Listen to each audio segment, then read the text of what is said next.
Hi views, నమస్తే. Welcome to natural beauty. Natural బ్యూటీలో నన్ను చాలా మంది అడుగుతున్నారు వీడియోస్ కింద కామెంట్స్లో అనమాట.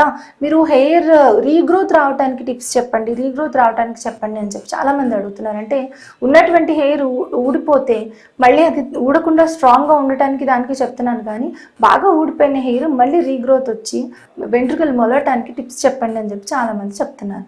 సో అలాంటి టిప్సే ఈరోజు నేను మీతో షేర్ చేయబోతున్నాను. సో మనకి ఆల్రెడీ వెంట్రుకలు బాగా ఊడిపోయి అంటే తిరిగి బాగా అక్కడ మొలవాలి అని అంటే కనుక మీరు సీతాఫలపు గింజలు ఉంటాయి కదా, ఈ సీతాఫలపు గింజల్ని బాగా పౌడర్ లాగా చేసేసి అందులో కాసిన మేకపాలు కలిపి దాన్ని మీరు కాటన్తో ముంచి మొత్తం స్కాల్ప్కి అంతా పట్టించండి. అలా రోజు విడిచి రోజు పట్టిస్తే మీకు వెంట్రుకలు ఖచ్చితంగా ఊడిపోయిన ప్లేస్లో మళ్ళీ తిరిగి గ్రోత్ వస్తుంది, బట్టతల మీద కూడా గ్రోత్ రావడానికి ఛాన్స్ ఉంది. అండ్ అదేవిధంగా మందార పువ్వులు ఉంటాయి, రేఖ మందారం ఉంటుంది. సో ఆ రేఖ మందారాన్ని బాగా పేస్ట్ చేసి ఆ పేస్ట్ని మీరు స్కాల్ప్కి అంతా కూడా అప్లై చేసేసేయండి. అలా చేస్తూ ఉంటే కూడా మీకు హెయిర్ రీగ్రోత్ రావడానికి చాలా ఛాన్స్ అనేది ఉంది. అండ్ అదేవిధంగా ఆనియన్ జ్యూస్ కూడా అప్లై చేసుకోవచ్చు, చాలా వీడియోస్లో నేను చెప్పాను. సో అది అప్లై చేసినా కూడా మీకు మంచి రిజల్ట్ అనేది వస్తుంది. సో అయితే ఇప్పుడు నేను ఇంకొక టిప్ కూడా మీకు ఊడిపోయినటువంటి వెంట్రుకలు మళ్ళీ తిరిగి రావడానికి, అలాగే డాండ్రఫ్తో బాధపడుతూ ఉండేటటువంటి వాళ్ళకి డాండ్రఫ్ కంట్రోల్ అవడానికి ఉపయోగపడేటటువంటి టిప్స్ చెప్పబోతున్నాను. సో మరి ఆ టిప్స్ ఏంటో చూసేద్దాం. సో ఈ టిప్కి మనకి కావాల్సింది ఏంటి అంటే, హెయిర్ గ్రోత్ పెరగాలి, హెయిర్ గ్రోత్ని ప్రమోట్ చేసేటటువంటి ఇంగ్రీడియంట్స్ ఏంటి అంటే, ఫస్ట్ మనకి ఆనియన్ గుర్తొస్తుంది. ఆనియన్లో సల్ఫర్ ఎక్కువ ఉంటుంది, ఊడిపోయినటువంటి వెంట్రుకల్ని కూడా అంటే ఫాలికల్స్ని స్టిమ్యులేట్ చేసి తిరిగి రీగ్రోత్ తీసుకురావడానికి మనకి ఆనియన్ చాలా బాగా యూజ్ అవుతుంది. సో డెఫినెట్లీ రెగ్యులర్గా ఆనియన్ని జ్యూస్ లాగా చేసి ఆ జ్యూస్ని కాటన్తో లేదంటే స్ప్రే బాటిల్లో వేసి రూట్స్కి అంతా ఎవరైతే అప్లై చేసి మర్దన చేసి ఒక 20 minutes హాఫ్ అన్ అవర్ అలా వెయిట్ చేసి ఆ తర్వాత వాష్ చేస్తారో వాళ్ళ హెయిర్ గ్రోత్ ఖచ్చితంగా ప్రమోట్ అవుతుంది. అండ్ దాంతోపాటు బ్యాక్టీరియా ఇన్ఫెక్షన్స్ ఉన్నా కూడా క్లీన్ చేసి జింజర్ కూడా ఒక విటిలైజింగ్ ఏజెంట్ లాగా మనకి హెయిర్ రూట్స్ని మంచి ఫాలికల్స్ని స్టిమ్యులేట్ చేసి రీగ్రోత్ తీసుకొస్తాయి. కాబట్టి ఈ ఆనియన్ అలాగే జింజర్ ఈ రెండు కూడా మనము చిన్న పీసెస్గా కట్ చేసుకొని జ్యూస్ చేయాలన్నమాట. ఇలా చిన్న పీసెస్ కింద అల్లాన్ని పేస్ట్ చేసుకోవాలి, కట్ చేసుకోవాలి, తర్వాత పేస్ట్ చేసుకోవాలి. బాగా యూజ్ అవుతుందండి అల్లం, మన హెయిర్ గ్రోత్కి చాలా బాగా యూజ్ అవుతుంది, చాలామందికి తెలియదు. అలాగే అల్లం మనకి డాండ్రఫ్కి కూడా చాలా బాగా పనిచేస్తుంది, డాండ్రఫ్తో బాధపడే వాళ్ళకు కూడా హెయిర్ గ్రోత్ అనేది ఉండదు. నెక్స్ట్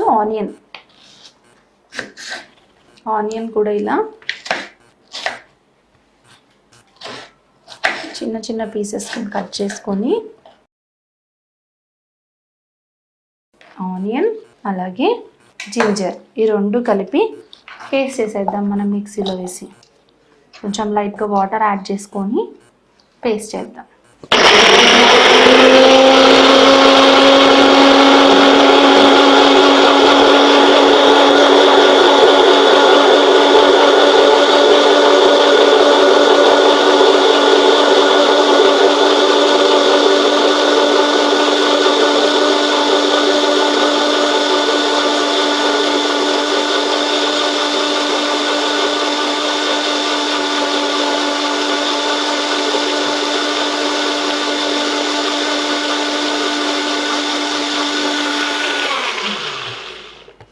సో ఇప్పుడు దీన్ని మనము వడగట్టాలి, దీన్ని ఒక బౌల్లోకి వడగట్టుకోవాలి. ఇలా వడగట్టకపోతే ఏంటంటే ఈ పల్ప్ అంతా కూడా రూట్స్లో ఉండిపోయి తర్వాత నీట్గా క్లీన్స్ అవ్వదు, ఆ స్మెల్ కూడా మనకు కొంచెం ఇబ్బందిగా అనిపిస్తూ ఉంటుంది.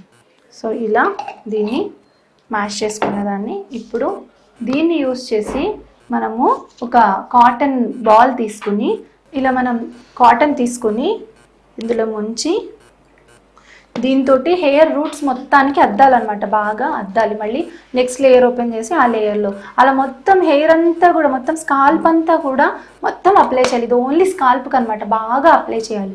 ఇలా అప్లై చేస్తే కనుక మీరు మసాజ్ బాగా చేసి ఒక హాఫ్ అన్ అవర్ నుంచి హాఫ్ అన్ అవర్ తర్వాత వాష్ చేశారంటే హెయిర్ గ్రోత్ని ప్రమోట్ చేస్తుంది. ఆ తర్వాత మళ్ళీ ఇంకా మనకి రీగ్రోత్ బాగా వస్తుంది. అంటే ఊడిపోయినటువంటి వెంట్రుకల్ ప్లేస్లో ఇది పదే అప్లై చేస్తూ ఉంటే ఖచ్చితంగా తిరిగి మళ్ళీ గ్రోత్ అవడానికి ఛాన్స్ ఉందన్నమాట. అండ్ నెక్స్ట్ జింజర్తో మనము ఇంకొక టిప్ చేసుకుందాం, ఇది కూడా మనకి రీగ్రోత్ ప్రమోట్ చేయడానికి యూజ్ అవుతుంది. అదేంటో చూసేద్దాం. సో దీనికి కూడా ఏంటంటే మనకి అల్లం కావాల్సి ఉంటుంది. ఇది నేను కొంచెం ప్రిపేర్ చేస్తాను, బట్ మీరు ఏం చేస్తారంటే ప్రిపేర్ చేసేసుకొని ఫ్రిడ్జ్లో పెట్టుకోవచ్చు. ఇది అప్ టు మనకు ఒక 20 days దాకా నిలువ ఉంటుంది, ఏం ప్రాబ్లం ఉండదు. సో అల్లం చిన్న చిన్న పీసెస్ కింద కట్ చేసేసుకొని అల్లం జ్యూస్ తీయాలన్నమాట ఫస్ట్. సో ఇలా అల్లాన్ని పైన లేయర్ పీల్ చేసేసుకొని, ఇప్పుడు నేను కొంచెం క్వాంటిటీలో చూపిస్తాను, మీరు కొంచెం పెద్ద సైజు అల్లం ముక్క తీసుకొని ఒక చిన్న బాటిల్ గాజు బాటిల్ తీసుకొని దాంట్లో నిలువ ఉండేలాగా చేసుకోవచ్చు. జస్ట్ నేను ప్రొసీజర్ చెప్తాను, అంటే సింగిల్ యూస్ కోసం చెప్తాను, మీరు నెక్స్ట్ కొంచెం ఎక్కువ యూస్ చేసుకోవడానికి చూద్దాం. సో ఇలా అల్లం పైన లేయర్ని పీల్ చేసేసి చిన్న చిన్న పీసెస్ కింద కట్ చేసి జ్యూస్ చేసేద్దాం మనం దీన్ని. సో ఈ అల్లం జ్యూస్ తీసేసాం కదా, అల్లం జ్యూస్. అండ్ అదేవిధంగా దీనికి మనకి కావాలి ప్యూర్ వర్జిన్ కోకోనట్ ఆయిల్ కావాలన్నమాట. అల్లం juice and pure virgin coconut oil. దీని ప్రిపరేషన్ చూద్దాము. ఒక బౌల్ తీసుకుంటున్నాను నేను. మీరు ఏం చేస్తారంటే ఒక గాజు సీసా తీసుకోండి, అంటే మీడియం సైజు గాజు సీసా తీసుకొని మీరు 2 ఈక్వల్ క్వాంటిటీస్లో ఉండాలంటే అల్లం జ్యూస్ ఎంతైతే తీసుకుంటారో అంత మీకు కోకోనట్ ఆయిల్ అందులో యాడ్ చేయాల్సి ఉంటుందన్నమాట. సో ఫర్ ఎగ్జాంపుల్ 1 స్పూన్ ఈ జ్యూస్ తీసుకున్నారు, ఓకేనా. అండ్ 1 స్పూన్ వచ్చేసి virgin coconut oil, normal coconut oil కాదు, వర్జిన్ కోకోనట్ ఆయిల్ ఇందులో మిక్స్ చేయండి, బాగా మిక్స్ చేయండి. ఇప్పుడు నేను బౌల్లో వేసాను, మీరు మామూలుగా బాటిల్లో వేస్తే బాటిల్ని బాగా షేక్ చేయండి. అల్లం జ్యూసు, వర్జిన్ కోకోనట్ ఆయిల్, అంతే, ఇంకేం లేదు. సో దీన్ని బాగా షేక్ చేయండి. షేక్ చేసిన తర్వాత దీన్ని ఫ్రిడ్జ్లో పెట్టేసేయండి. ఫ్రిడ్జ్లో పెట్టేస్తే మీకు 1 month దాకా ఆల్మోస్ట్ ఇది నిలువ ఉంటుంది. ఎటువంటి సైడ్ ఎఫెక్ట్స్ లేవు అనమాట. దీనివల్ల ఏమీ మీకు ప్రాబ్లం ఉండదు. లేదు అని అనుకుంటే ఇప్పుడు నేను చేసినట్టు కొంచెం అల్లం జ్యూస్ ప్రిపేర్ చేసుకోండి, ఈక్వల్ క్వాంటిటీలో వర్జిన్ కోకోనట్ ఆయిల్ యాడ్ చేసుకోండి, సరిపోతుంది ఎప్పటికప్పుడు టెంపరీగా కావాలి అని అనుకుంటే. సో ఇప్పుడు దీన్ని మనము ఇండైరెక్ట్ బాయిలింగ్ చేయాలి. ఒకవేళ ఎక్కువ ప్రిపేర్ చేసుకున్నా మనం ఎప్పటికప్పుడు కావాల్సింది కొంచెం తీసుకొని ఒక బౌల్లో వాటర్ పోసి అందులో ఇది పెట్టి బాగా మీరు గోరువెచ్చగా చేసుకోవాలన్నమాట. అలా చేసిన తర్వాత దాంట్లో కాటన్ డిప్ చేసి ఆ కాటన్ తోటి మొత్తం రూట్స్, ఇందాక మనం టిప్కి ఎలా చేసుకున్నాం అలాగే రూట్స్ అంతా అప్లై చేసేసి బాగా మసాజ్ చేసేసి ఒక 1/2 hour ఉంచి ఆఫ్టర్ 1/2 hour వాష్ చేసేసేయండి. ఇది కూడా మనకి చాలా బాగా యూజ్ అవుతుంది. అలాగే పోర్స్ అన్ని కూడా స్టిమ్యులేట్ అయ్యి రీగ్రోత్ వచ్చి మంచి రిజల్ట్ అనేది మీకు వస్తుంది. సో ఈ టిప్స్ కనుక పాటించారంటే ఊడిపోయినటువంటి వెంట్రుకలు మళ్ళీ తిరిగి ఆ ప్లేస్లో మొలవటానికి ఖచ్చితంగా ఛాన్స్ ఉంది. డెఫినెట్లీ ఆ పోర్స్, అంటే ఆ హోల్స్ ఏవైతే ఉంటాయో ఆ హోల్స్ ఫాలికల్స్ దగ్గర స్టిమ్యులేట్ అయ్యి రీగ్రోత్ అనేది మనకి రావడానికి బాగా ఛాన్స్ ఉంది. నెక్స్ట్ ఏదైనా ఇన్ఫెక్షన్ ఉన్నా కూడా అది క్లీన్ అయ్యి మనకి డాండ్రఫ్ అవి కూడా క్లీన్ అయ్యి మంచి రిజల్ట్ అనేది వస్తుంది. సో ఈ వీడియో మీకు నచ్చినట్లయితే లైక్ చేయండి.